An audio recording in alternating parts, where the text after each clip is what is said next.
Emyoyo gy'abantu gye mwagala okusaddaakira Uganda eddemu ebeereeyo eddembe mwagala emeka. Obumu ku butambi obusembyeyo obukyali mu kwewunyiikiriza munnange ate abantu abamu nga bagamba ddala munnange wagenze Helen Nakimuli ddala wagenze muganda wange obutambi bungi nnyo bukutte munnange ate abantu ku mitima ne bagamba oh my god ddala kisoboka naye ate nga mwattu nga bwe kityo munnange ate bwe kyatambudde.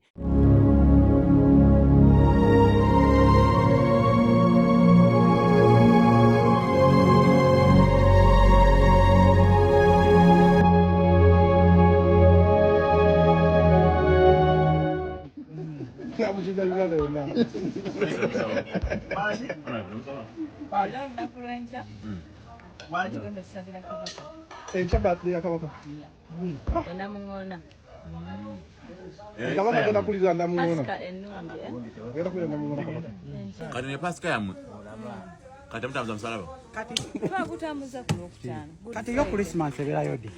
Christmas nga 7 January.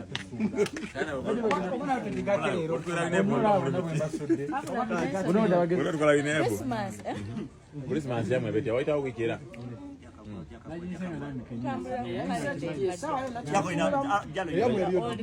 Foruli kumpya.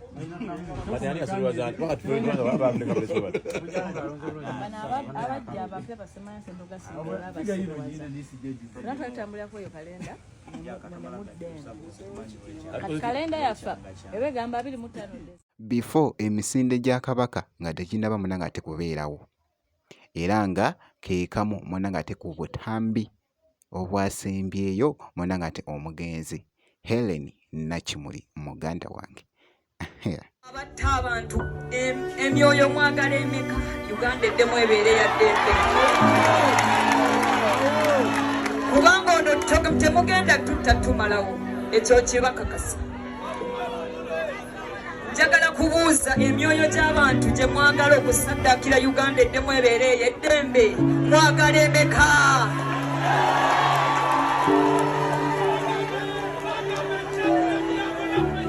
Nze wendi bwe muba munoonya abaddako niwendi okufiirira ensi yange. Kitalo nnyo kitiisa era ffe abavubuka kitulese mu nnyiike okuviirwako omukyalo. Siina na bigambo wenjogerera simanyi nti nze ategeere nnyo kubanga obusungu n'ennyiike bennyina bingi. So bikyagenda mu maaso munnange ate nga bikwata akati ku social media. Nina Rose bwe yabadde munnange ate wali mu kukungubaga yavuddeyo muganda wange ne message eyabadde enkambwe omukyala saamulabyeko yadde. Omanyi waliwo omuntu okubeera nga musanyufu si musanyufu wabula yabadde mukambwe. Omuyimbi Spice Diana agambye n'agamba nti nno ali mu kucelebratinga munnange ate bulamu bwe. Osobola munnange ate okucelebratinga muko obulamu n'ogamba munnange leero kantambuleko ko ŋŋendeko somewhere. Era nga bogezaako okulaba akatambi kano omuyimbi Spice Diana akataddeko ekigambo n'agamba nti nno ndi mu kucelebratinga bulamu bwange.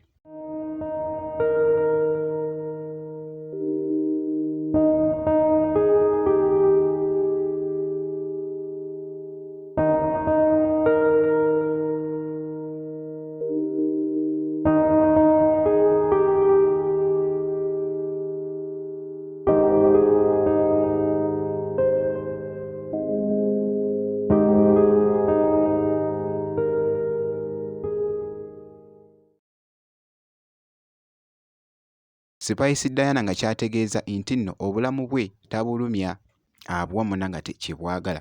Mwana muwala ono babadde wali munnange ate Germany, so wabaddeyoko n'omuyimbi King Saha nga bwogezaako munnange ate okubiraba awo. Yabaddeko ko n'omuyimbi munnange ate King Saha ajjukira nti nno babaddeyoko ne show wali munnange ate mu Germany.